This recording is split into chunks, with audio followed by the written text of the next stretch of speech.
1983 November 27-ന് പൂനെയിൽ 4 പാവപ്പെട്ട വിദ്യാർത്ഥികളെ പൂനെ ഗവൺമെന്റ് വധശിക്ഷ വിധിച്ച് തൂക്കിലേറ്റി. എന്തിനാണെന്നറിയാമോ? 1976-77 കാലഘട്ടങ്ങളിൽ പൂനെയിലെ അഭിനവ് കലാ മഹാവിദ്യാലയത്തിലെ കൊമേഴ്ഷ്യൽ ആർട്സ് വിദ്യാർത്ഥികളായിരുന്നു ഇവർ 4 പേരും.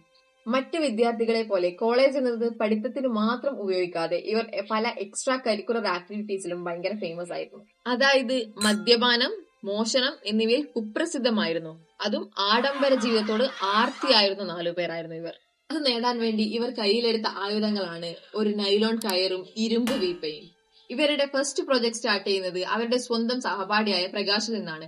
പ്രകാശിന് ഒട്ടും വേദനിക്കരുത് എന്ന് കരുതി നൈലോൺ കയർ കഴുത്തിൽ കുരുക്കി ശ്വാസം മുട്ടിച്ച് കൊന്ന് ഇരുമ്പ് വീപ്പയിലിട്ട് ഒരു തടാകത്തിൽ ഒഴുക്കിയിട്ടു. അങ്ങനെ അവരുടെ ഫസ്റ്റ് പ്രോജക്ട് സക്സസ്ഫുള്ളി കംപ്ലീറ്റഡ്. അങ്ങനെ ആ ഫസ്റ്റ് പ്രോജക്ടിന്റെ അതേ മോട്ടിവേഷനോടെ സെക്കൻഡ്, തേർഡ് അങ്ങനെ 9 പ്രോജക്ട് ഇവരെ സക്സസ്ഫുള്ളി കംപ്ലീറ്റ് ചെയ്തു. അങ്ങനെ 10ാമത് ഇവർ കയ്യിലെടുത്ത പ്രോജക്റ്റ് ആണ് അനിൽ ഗോഖലെ എന്ന യുവാവിന്റേത്.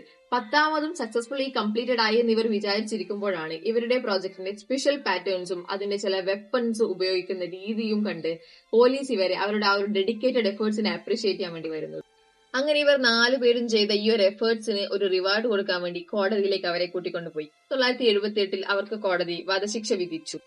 അവരാഗ്രഹിച്ച ലക്ഷൂറിയസ് ലൈഫിന് വേണ്ടി വെറും 10 പേരെ കൊന്നതിന് ഗവൺമെന്റ് അവരെ തൂക്കിലേറ്റി.